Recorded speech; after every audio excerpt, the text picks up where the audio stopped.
Kembali di Anju Sore pemirsa, hingga sore ini kondisi turap yang jebol di perumahan Gria Satwika Telkom Ciputat Timur masih belum selesai diperbaiki. Perumahan di sekitar lokasi longsor pun masih terendam banjir. Hingga kini proses perbaikan turap jebol masih berlangsung. Proses perbaikan turap terkendala kondisi di lapangan sehingga memakan waktu hingga 1 minggu ke depan. Guna menghindari longsor susulan, petugas memasang garis pembatas agar warga tidak mendekati area longsoran. Jebolnya turap mengakibatkan banjir setinggi 30 cm di perumahan sekitar turap longsor, yaitu perumahan Nerada Estate dan Payung Mas. Sejumlah warga mulai dievakuasi petugas gabungan.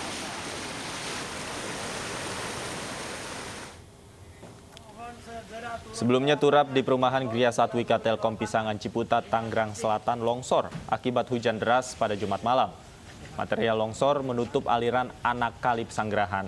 Air pun menggenangi perumahan warga. 3 rumah di perumahan Nerada Estate yang berada persis di bawah turap rusak berat. 2 warga dilaporkan terluka dan telah dibawa ke rumah sakit.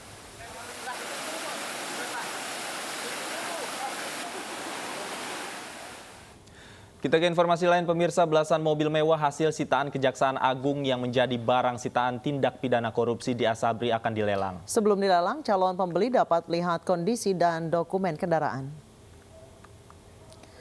Belasan mobil mewah ini terparkir di gedung Asabri untuk dilihat oleh calon pembeli baik kondisi maupun dokumennya. Mobil mewah ini merupakan barang sitaan tindak pidana korupsi Asabri yang akan dilelang pada 15 Juni mendatang. Menurut Kejaksaan Agung, lelang barang bukti kasus korupsi Asabri ini sebagai upaya mencegah penurunan nilai barang sitaan sekaligus menghindari biaya perawatan dan penyimpanan yang cukup menguras kantong pemerintah.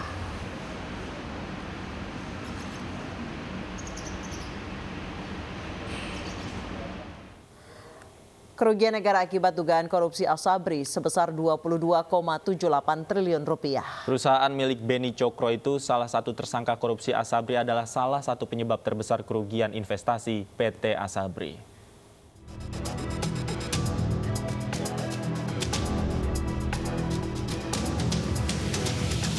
Pada akhir Mei 2021, Jaksa Agung ST Burhanuddin bersama Badan Pemeriksa Keuangan merilis hasil perhitungan kerugian negara akibat dugaan korupsi Asabri, yaitu sebesar 22,78 triliun rupiah. Perusahaan BUMN bidang asuransi dan pensiun bagi TNI Polri itu terus merugi. Bahkan selama 3 tahun berturut-turut sejak 2018, total rugi komprehensif PT Asabri sebesar 11,76 triliun rupiah.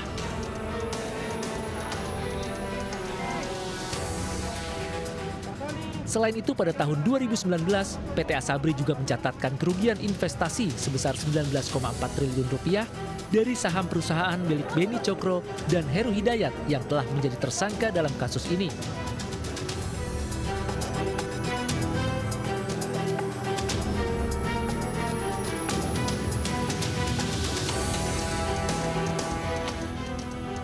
Sementara berbagai aset yang telah disita penyidik baru mencapai 13 triliun rupiah.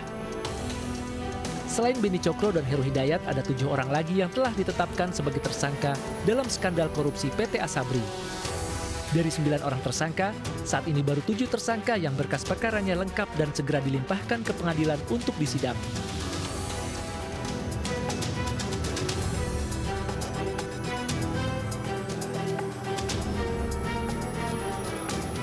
Sementara Direktur Utama Asabri Wahyu Suparyono menjelaskan ketika rapat dengar pendapat dengan DPR bahwa membutuhkan dana sebesar 13,75 triliun rupiah untuk menyehatkan kembali Asabri.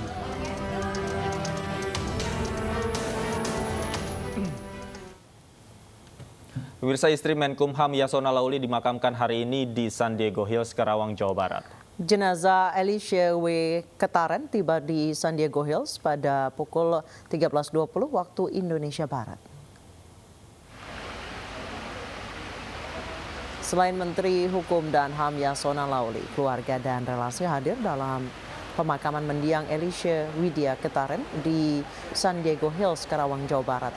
Beberapa karangan bunga, ucapan duka cita dikirim dari sejumlah pejabat, diantaranya Presiden Joko Widodo, Gubernur Jawa Barat Ridwan Kamil, Menko Polhukam Mahfud MD, dan sejumlah pejabat lainnya. Istri Menkumham Yasona Lawli meninggal dunia hari Kamis pukul 15.25 waktu Indonesia Barat di Rumah Sakit Medistra Jakarta. Jenazah Elisha kemudian disemayamkan di rumah duka RSPAD Gatot Subroto Jakarta. Mendiang meninggalkan 4 anak dan 6 cucu.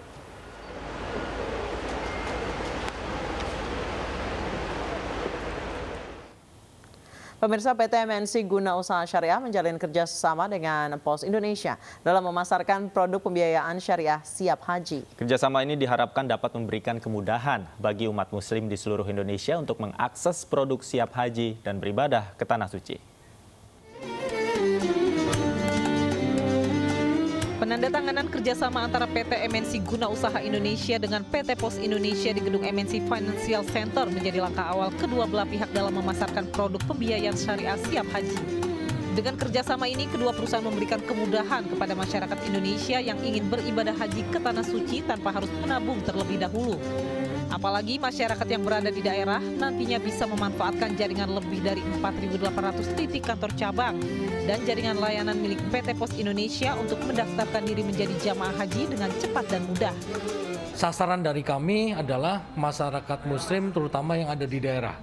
Ya, terutama di daerah, dan masih ada sekitar lebih dari 80 juta umat muslim yang memang bisa berangkat ya, belum berangkat haji. Jadi ini kesempatan lah untuk sama-sama membantu masyarakat muslim Indonesia untuk menunaikan rukun ibadah yang kelima. Keinginan kita sebanyak-banyaknya masyarakat Indonesia, terutama yang tersebar di seluruh wilayah Indonesia sesuai dengan sebaran dari PT Pos gitu ya. Jadi itu bisa kita elaborasi lah supaya masyarakat bisa menggunakan fasilitas ini. Tak hanya itu, PT MNC Guna Usaha Syariah juga memudahkan masyarakat untuk mendaftar melalui teknologi digital berbasis web yang dapat diakses melalui situs siaphaji.com. Tim Liputan iNews melaporkan. Belgia dan Rusia akan bertemu Minggu dini hari nanti dalam pertandingan grup B Euro 2020.